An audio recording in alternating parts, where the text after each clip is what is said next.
à l'action. Une action vigoureuse et tenace qui exige l'unité de toutes les forces vives acquises au changement démocratique. L'union fait la force pour dire que tout fait nombre et tout en ce moment fait force.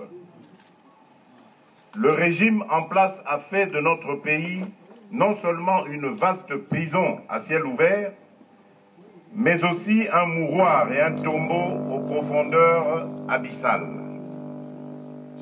La population souffre, mais elle meurt énormément à cause d'un individu, Joseph Kabila, qui est la haute incarnation du mal congolais. Les 5 chantiers dont on nous parlait jadis se sont transformés en 5 fléaux. 1. L'insécurité généralisée. 2. La corruption et l'enrichissement illicite. 3. Les tueries de masse. 4. La tyrannie. 5. L'illégitimité et l'illégalité.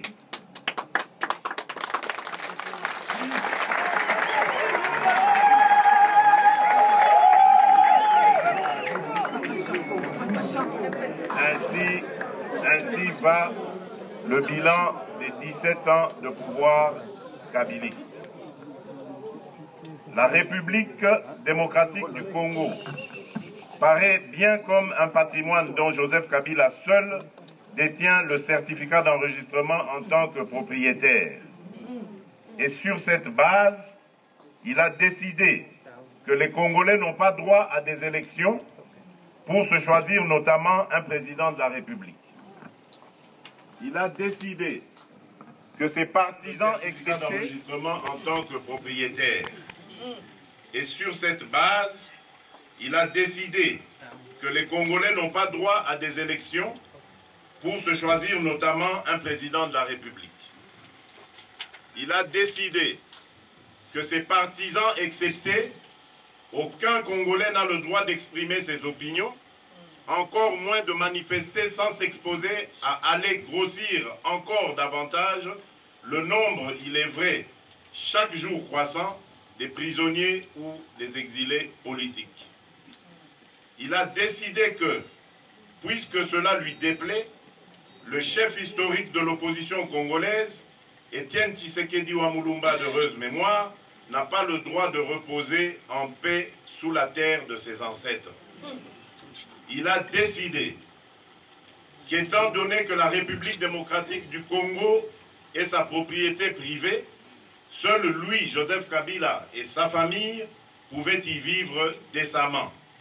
Tous les autres 80 millions de Congolaises et de Congolais, qu'ils soient médecins, fonctionnaires, enseignants, policiers, soldats, magistrats, mamans maraîchères, wewa ou autres, devaient se contenter du triste sort auquel il soumet le pays depuis 17 ans. Le monde nous regarde tantôt avec admiration, tantôt avec compassion. C'est ainsi qu'après le 2e conclave du rassemblement, je me suis rendu à l'étranger pour porter haut et fort le message de notre peuple en le paraphrasant, Kabila doit partir.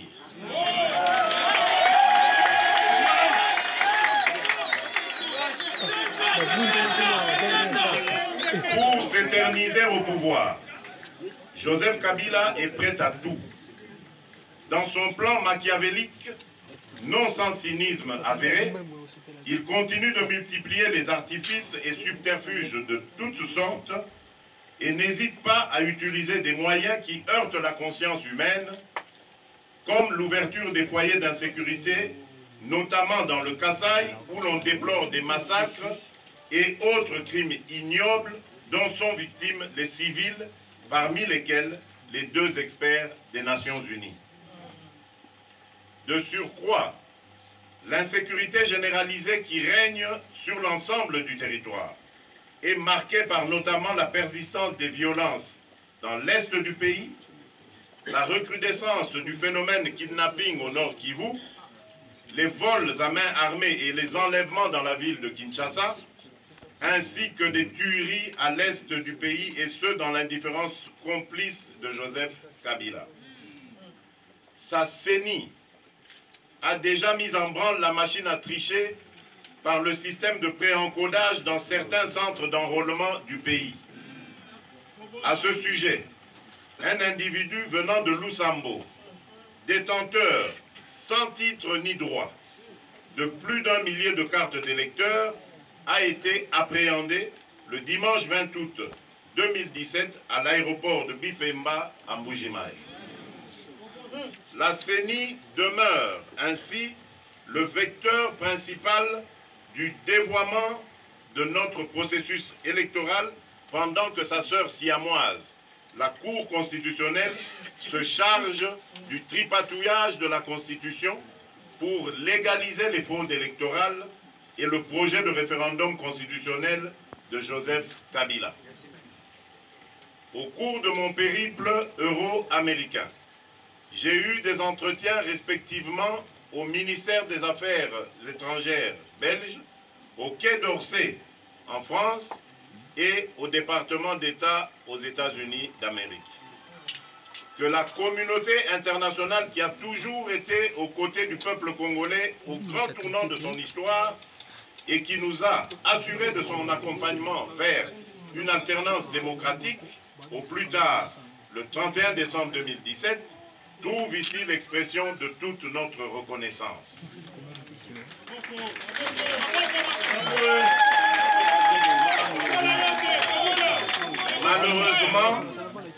Malheureusement, quelle n'a pas été notre indignation de voir l'Union africaine et la SADC, qui devraient se montrer solidaires du peuple congolais, s'employer à soutenir un individu, Joseph Kabila, qui reste l'unique et le seul obstacle sur la voie de l'organisation des élections dans notre pays.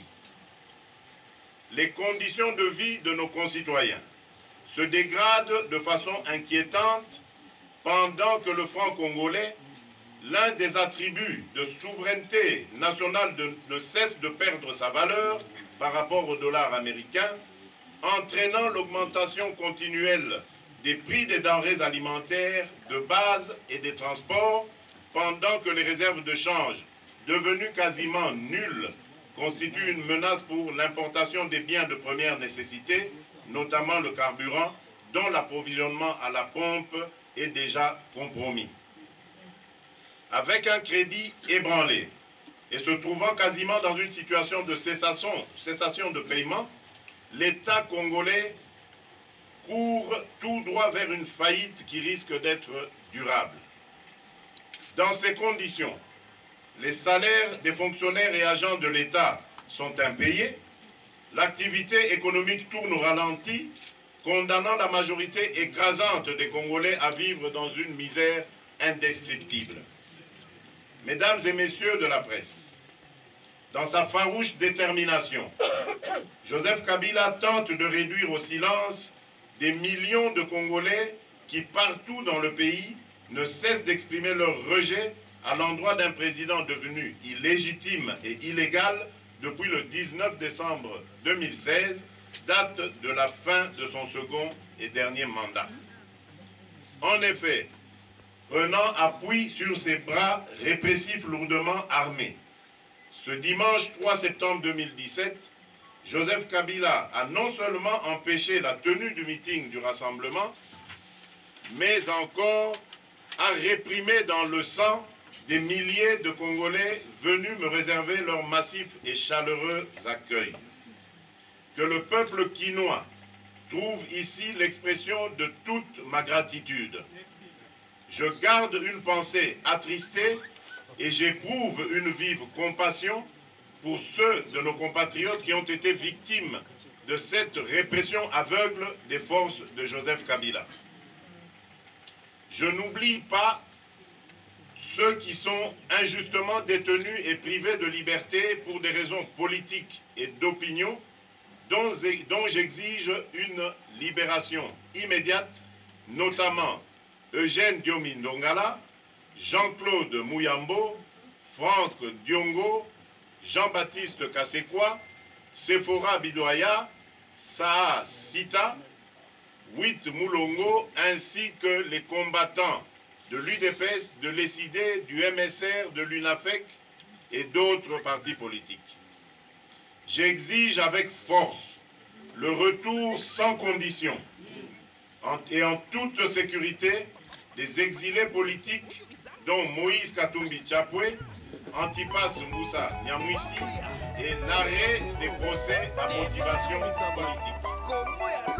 Je condamne avec fermeté toute liberté d'expression et de réunion qui dénote un comportement.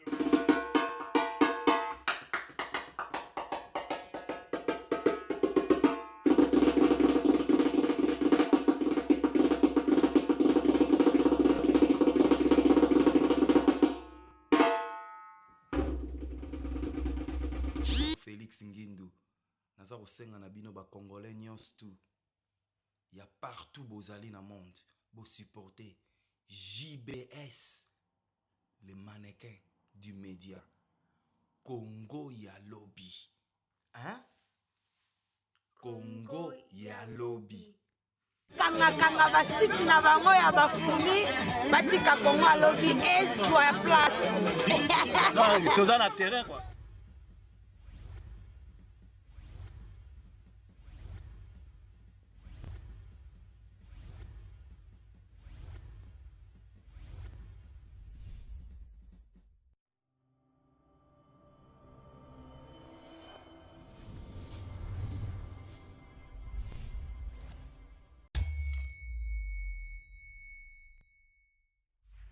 De nouveau sur Congo ya lobby.